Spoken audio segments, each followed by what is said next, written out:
got to talk some more hoops with a guy that we like a lot. He's played pro ball. He's a hooper. He's the host of Combo's Court. We've been on that podcast before. Yes, we have. I call him Combo. His name's Andrew Salop, but we call him Combo. Combo, welcome to the show. Woo! Thank you so much, guys. I love the shirts. Deuce and Mo merch for Mo. And you took it back to the WCW days? Yeah. Wow. Stunning Steve Austin. Yeah. Wow, That's great man. knowledge, dude. Yeah. You know what's crazy? I mean, he wrestled for so many years where he wasn't a superstar. Yeah. Just really persistence, just persistence and patience. And he finally became a superstar when it was all said and done. Yeah, it's interesting. We have what's that NBA comp? There's not really a comp for him, right? A guy that came. I mean, I was trying to think like Chauncey Billups, but Stone Cold was a mega star. He became like the best. Right. Yeah. I think maybe Kawhi from his college years to the Spurs years and then becoming the best player in the NBA. I guess that's somewhat of a comp, but you're right. There hasn't been anybody quite like him in the NBA. Yeah, I mean, he was in Drake's music video, and everything. So Kawhi. That was a surprise when I saw the Drake's video. It was a surprise for everyone. Dude, the last time we talked to you, we were on your podcast, I believe in November. We were talking about the Kings, where we think they could be. Here we are as we start the final 25 games of the season for the Kings. They're in the number 3 spot for now, but big picture, there's 7 games above 500 coming off an All-Star weekend where they had 2 guys at the All-Star game. Have you been surprised by the Kings season? No, I mean, we talked about this. I love the moves that they made. I talked about how De'Aaron Fox had to be that guy if they wanted to win, and he's been that guy, all-star level player. I loved everything they've done since the Tyrese Halliburton trade, and I won't mention Luka Doncic. Oh, my fault, guys. Watch your mouth. But no, they've been great, and Mike Brown, to me, is the coach of the year. He brings a lot of what he did and what they did with the Warriors to this team with some like vintage King stuff going on as well, right? When it comes to the X's and O's. So I love everything they've been doing, and I'm not totally surprised at all. It's so fun for us. Not only because obviously when you see those wins, it's fun that a team that has lost for so long is getting those wins, but it's the style of basketball that is being played on the court right now that just brings so much joy, so much energy. Now, do you think, Combo, that this style of basketball can keep the Kings in the top 6? I think it can, even though their schedule is tough and the 2 teams right behind them have gotten better, in my opinion. Some would say the Clippers have not. I think they have. And then obviously when you add Kevin Durant to the Suns, they have got better as well. Sacrifice a little bit of depth. The Mavericks are right there as well. I think they're going to be a dynamic duo, even though they lack some defense and depth right now. I think they can stay in the playoffs. I think they'll land maybe between the 4th and the 6th seed, somewhere in there, but they do have a tough schedule, and I think they will get it done. I actually have a bet with my co-host in the Believe in Magic podcast that if it's a dinner, if the Kings make the playoffs, I get dinner. If they're out the play-ins, and that's not going to happen, I owe them dinner, and play-ins a push. So I think I'm going to get the dinner.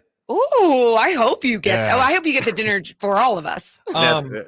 Most definitely. You were talking about De'Aaron. You thought, he needed to be the guy this year. I'm curious, just when you watch De'Aaron this year, what's jumped out to you about the leap he has made? Well, the leadership first and foremost. You could tell he's being a better leader, and everything coming out of that locker room is saying so. The thing that people aren't talking about, I feel like, is his craft and skill level. I think even got to a whole new level, like his creation in the mid-range. He was always a pretty solid mid-range shooter, but he's adding some stuff to his game, some junk in his game that I just haven't seen before. Yeah. Junk. It's true. It's true. I mean, just his ability to get to so many different places on the floor. And I think what I always tell Deuce is I feel like that's where different tier of players go, right? And he's showing, not yet, but he's showing that he can be that different tier player. If you're a player that can call out a spot on the floor and I'm going to go there and I'm going to get a jump shot, and even though I'm going to go there and get this jump shot, I'm still going to make it in your face. I feel like that's what separates some players in this league.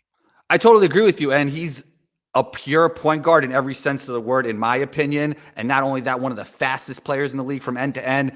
And since he added that creation in the mid-range and just be able to get his own, he's just a total handful on both sides of the court. Yeah, and I'm glad you brought that up, because I do feel like his defense has taken a leap. And, coming out of Kentucky, I was like, this guy can be a really good defensive player. And he's been really inconsistent throughout his career, sometimes just not playing good defense. And I don't know if it's just, hey, it's year 6, Mike Brown taking a little more pride, maturing, whatever it is, it just feels like he is competing a lot more on that side of the ball. Yeah, I agree. I mean, the Kings defense is not their strength, so they need everything they could get from him. You put out a stat today saying they get better throughout the course of the game. I love that. But, point guard, everybody thinks about rim protection when it comes to defense, but point of attack defense is so important as well, right? Especially in the playoffs. I mean, Utah had that problem for years.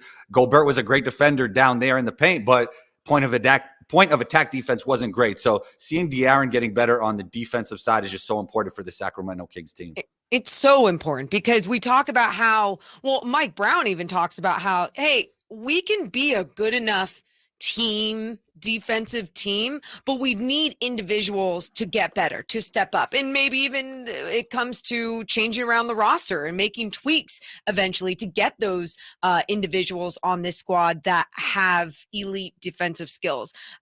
You look at someone like Domas Sabonis. I know he's not necessarily your rim protector, shot blocker kind of guy, but at the same time, with his verticality and the way that he has just shown up as that second line of defense, he's been just a different type of rim protection.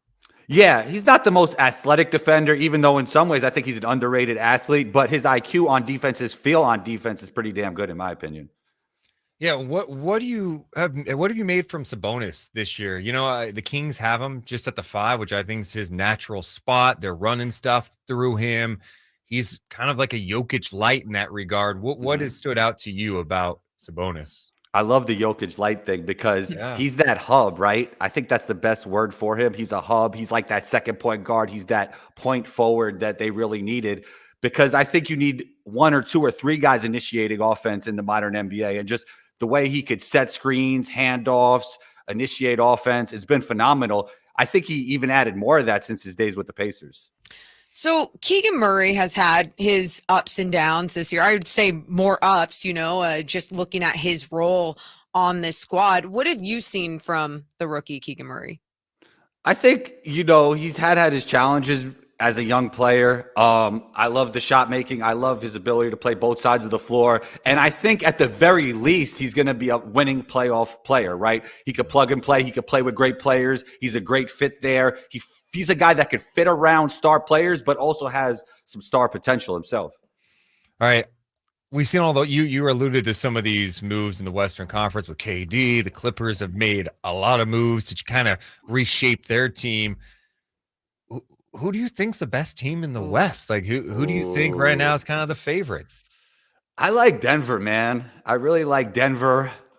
But I have to say, I'm going to go with the Clippers. I'm going to go with the Clippers because I had the preseason. Yeah. And they made all these moves. They made some great moves outside of Westbrook. I mean, I thought Eric Gordon should have been on another LA team for years. I don't know why he was in Houston for that long. He's a great pickup for them. He could defend. He could shoot the 3.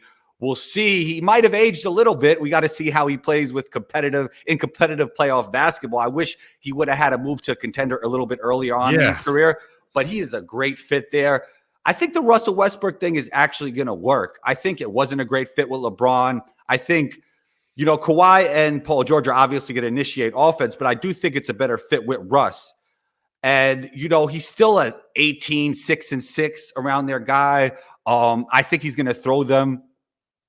I think he's going to give the Clippers a different look in terms of mentality and play. He has that alpha dog mentality, which I don't know if anybody quite has that on the Clippers outside of Kawhi. I mean, PG, I think he's one of the most underrated players ever, in my opinion, but he doesn't really have that alpha mentality. So he brings that. And not only that, I think he could push in transition. And that's something they don't have at this point as well. And I was listening to your Monday's podcast with your guy talking about the Clippers, and something that was brought up too was how Paul George had one of his best years with Russell Westbrook by his side, right? So will he be able to bring that side out of him again? I also heard you guys talking about Russell Westbrook as a teammate in the locker room, and that a lot of that chatter just seems to be maybe from the media.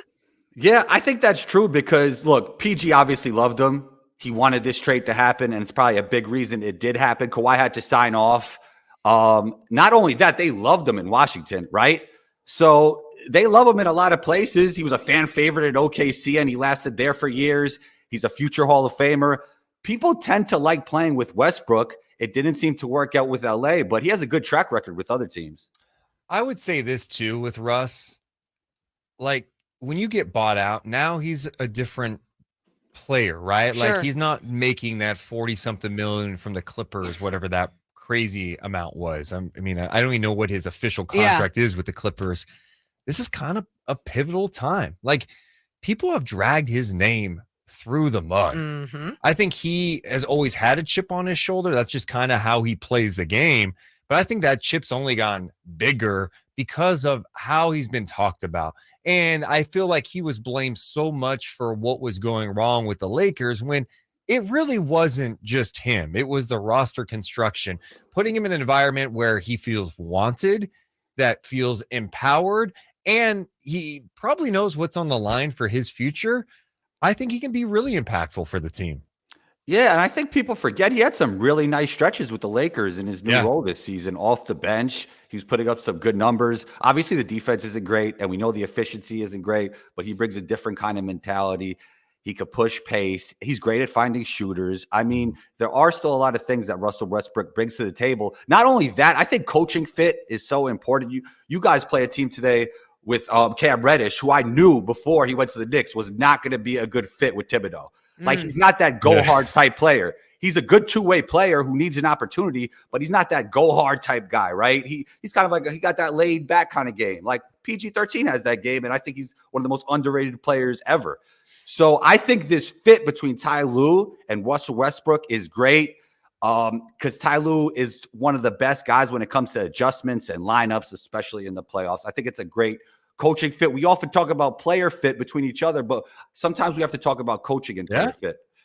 It's so true. I talk about that a lot. And I think sometimes when you look at situations, it's not something that people factor in enough when they look at teams and individuals. But you mentioned the Nuggets. You mentioned the Clippers. You didn't mention the Suns. You don't believe in them? Ooh. It's going to be tough to get it all together in this amount of games. I do believe in the move because when you could sign a guy like KD, you sign a guy like KD, not only to win a championship, but that's box office, man. That brings excitement to your city. It's a great investment just to have a guy like that in the building for the next 4 years. He's injured now, but he always comes back great from injuries. Do I think they're the title favorites? Probably not at this point because I do think it'll take some time to get that chemistry. Maybe I'm wrong because CP3 is one of the greatest game managers and point guards we've ever seen. So we will see. We will see. Yeah. I think taking pressure off Chris Paul helps too, right? Like, late in the year, man, there's sometimes you're just like, is this guy going to make it through? Like he's broken down a little bit. They rely on him so much. And I don't know how much he has left in the tank to give that type of level, right? Well, now you got KD and Booker. That's pretty nasty. Yeah, I mean, on paper it looks great, but I think we've seen over the years that the teams that are really succeeding in this league have built culture, have built through the draft, have built through free agency, like the Warriors. And I think this era has almost been, for some teams, a name-chasing era. If you think about the Nets, they've been name-chasing for like 10 years, right? Oh, my God. Kevin Garnett.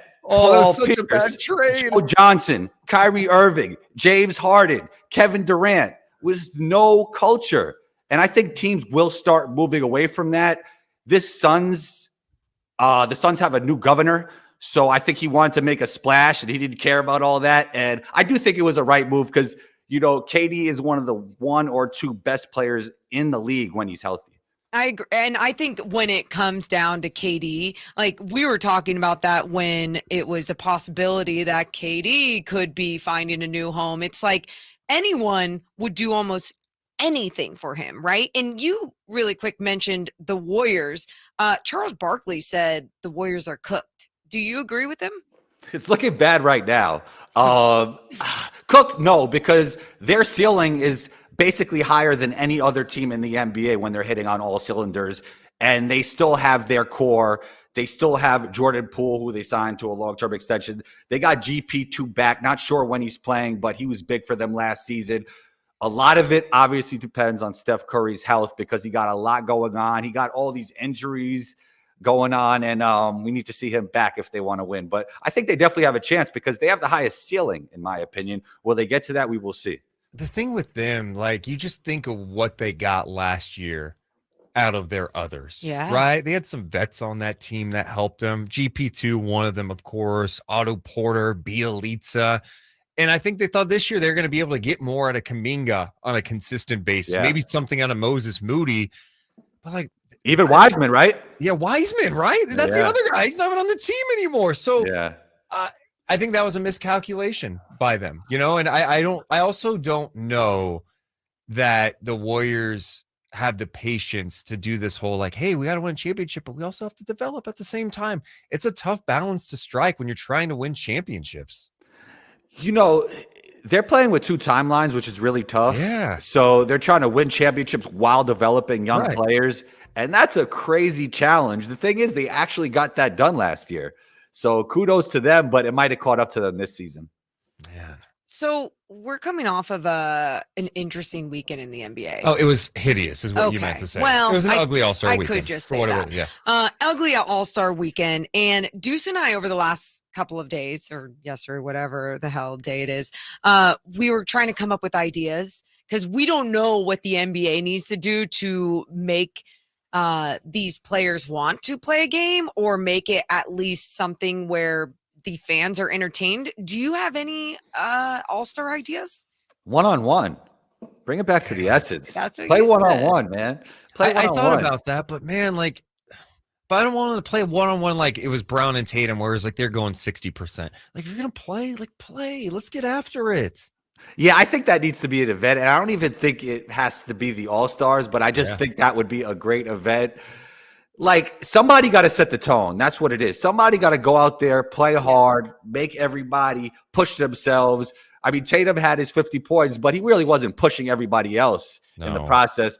Man, that game was tough to watch. There's no way around it. I mean, I think the 3-point contest was great. I mean, Kevin Herter. Oh, was that's it? all- You like that? That's a whole other story. What happened? happened? Why was he so bad? Combo that he's shooting a career high from 3, and he had one of the lowest totals in history. I would have just said after the contest, "Hey, I'm a game shooter. I'm a game shooter." Yeah, no, true. But I was making the point. I said, you know what? They need to change the 3-point shootout. I don't want racks. I want them catching passes. However they want to take it, go ahead. Dribble handoffs, cool. Passes. You don't shoot like that. You don't grab a ball and shoot like that during a game. I think Deuce is just saying this because he's obviously a Kevin Herter fan. Yeah, right. But yeah. I don't know. So if Kevin Herter would have won, he wouldn't have had this recommendation. Oh no, the racks are awesome. It's a classic feature that you have to adjust to. You guys got to check out Combo's Core. I know you're grinding, doing content left and right. If you're a basketball fan, Combo does amazing stuff. We appreciate you. Do you have another podcast coming out soon? I know you just did the one on the Clippers. Maybe this if you send me the audio. Oh, okay. Yeah. That's a good idea. I like it. Double dip. Yeah, I could send you the audio later. Okay, sounds great. I appreciate you hopping on with us, and let's do it again soon, man. Oh man, it's always great talking to the most dynamic duo in sports media. Oh, look at that. We're gonna clip that too. Yeah, he's our advocate. He's been hired as our advocate. Combo, appreciate you, man. Thanks, We'll talk to you Combo. soon. Anytime. Talk soon.